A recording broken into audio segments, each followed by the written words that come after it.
son. Nhìn quanh nhìn ra chờ mẹ về chưa?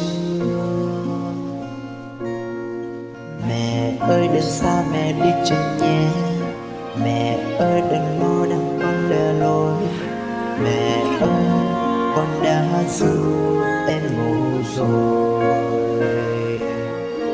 Vì tiếng chúng con mẹ lặng lùi gió mưa tận còn. Lời ru anh mẹ đã ru con tuổi thơ ấu. Dù ngày mưa dù ngày nắng dù là bão giông trên đời, nơi từng tàu mẹ gánh con trên vai gà. Giờ đây lớn con dám dùng cánh tay giữa trời, là bao nhiêu tuổi thanh xuân mẹ dành cho con hết. Ngày mẹ đau là ngày con sinh ra, thần cảm ơn mẹ hiền. Cả cuộc đời mẹ đã hy sinh vì con.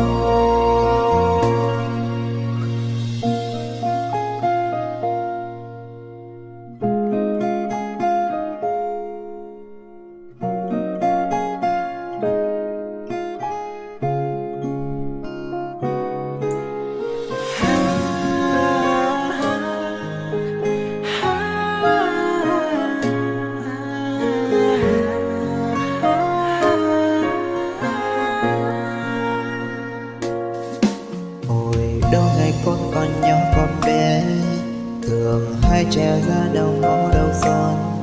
Nhìn quanh nhìn xa chờ mẹ về chưa?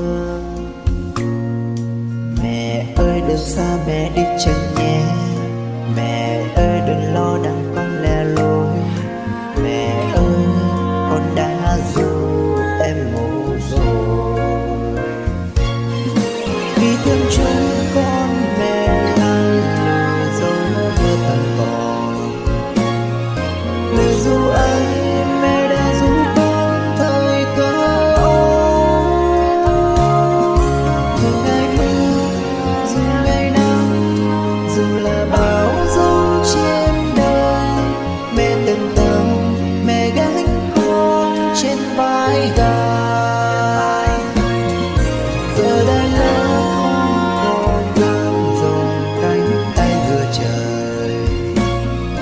là bao nhiêu tuổi thanh xuân mẹ dành cho con hết.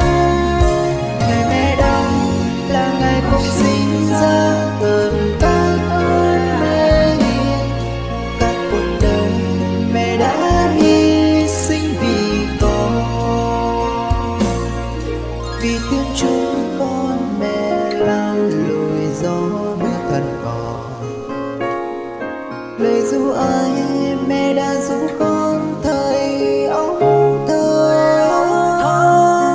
Dù ngày mưa dù ngày nắng dù là bão giông trên đời, mẹ tầm tao mẹ gánh con trên vai gà.